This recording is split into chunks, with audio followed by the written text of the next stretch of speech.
तुम्ही पाहत आहात MCN न्यूज मराठी।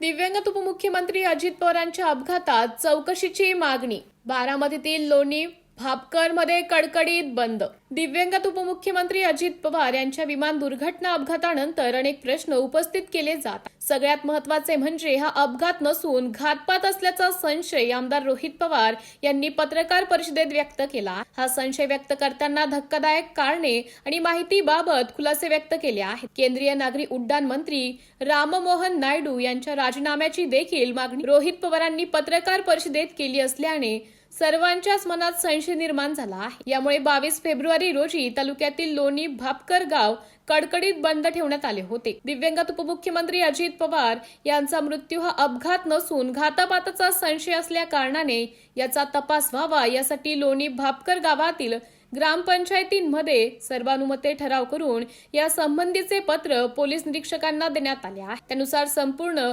लोणी भापकर गाव कडकडीत बंद ठेवण्यात आल्याची माहिती ग्रामस्थांकडून देण्यात आली। लवकरात लवकर या प्रकरणी सखोल चौकशी करण्याची मागणी लोणी भापकर ग्रामस्थांच्या वतीने करण्यात आली आहे। MCN न्यूज मराठी करिता प्रतिनिधी कृष्णमूर्ती जगताप, बारामती।